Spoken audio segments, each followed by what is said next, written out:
The Lord be with you. Today is the 33rd Sunday of the year in our church calendar. Let us discuss the Sunday's Gospel. Beloved brothers and sisters, the year nearly ends.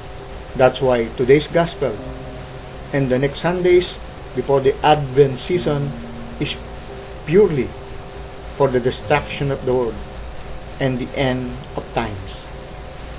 Is there really destruction of the world and the end of times?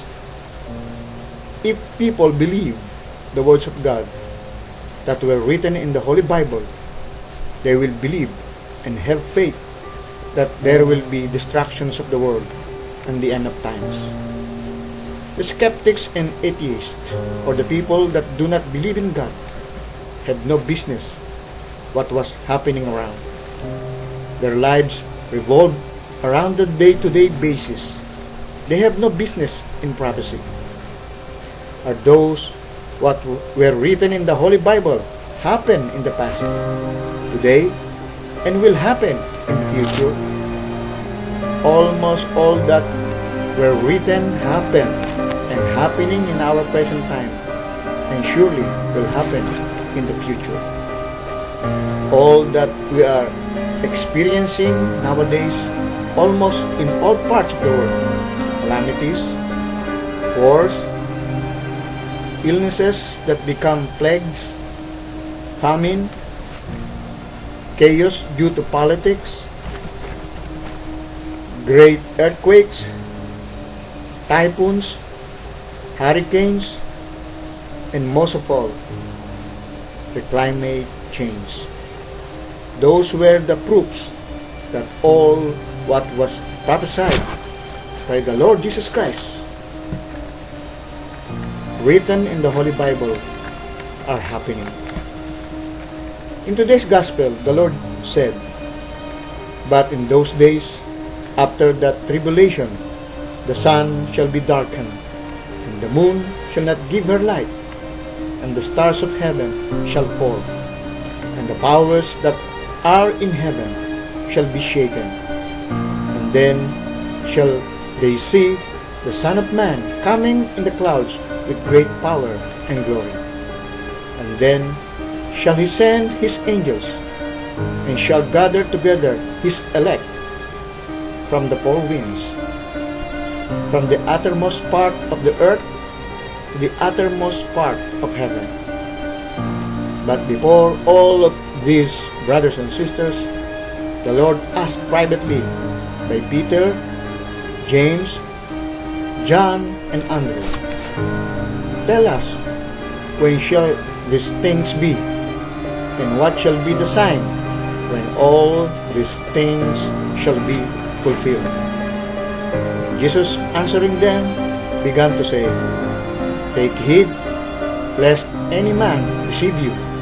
For many shall come in my name, saying, I am Christ, and shall deceive many. And when ye shall hear of wars, and rumors of wars, be ye not troubled, for such things must needs be, but the end shall not be yet. For nation shall rise against nation, and kingdom against kingdom. There shall be earthquakes in divers places, and there shall be famines and troubles. These are the beginnings of sorrows. But take heed to yourselves, for they shall deliver you up to the councils,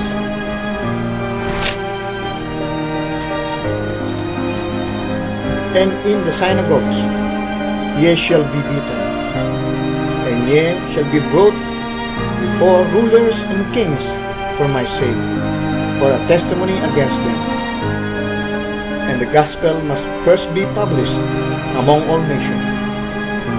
But when they shall lead you and deliver you up, take no thought beforehand what ye shall speak, neither do ye premeditate, but whatsoever shall be given you in that hour, that speak ye, for it is not ye that speak, but the Holy Ghost. Now the brother shall betray the brother to death, and the father the son, and children rise up against their parents, and shall cause them to be put to death.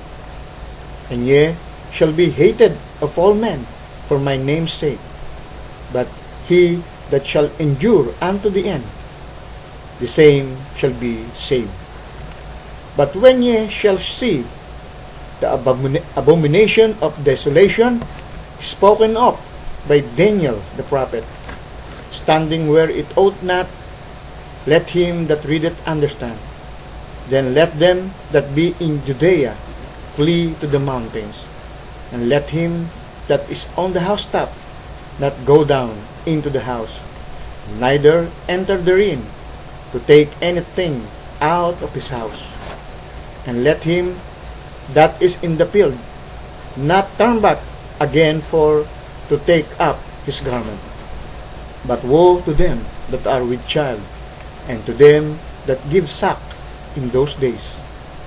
And pray ye that your flight be not in the winter. For in those days shall be affliction, such as was not from the beginning of the creation which God created unto this time, neither shall be. And except that the Lord had shortened those days, no flesh should be saved. But for the elect's sake, whom he hath chosen, he hath shortened the days. And then if any man shall say to you, Lo, here is Christ, or Lo, he is there, believe him not. For false Christ and false prophets shall rise, and shall show signs and wonders, to seduce, if it were possible, even the elect. But take ye heed, behold, I have foretold you all things. We are from Mama Mary. Until next issue, brothers and sisters, if you have questions, just message your comments here in our Rosary Savior Facebook.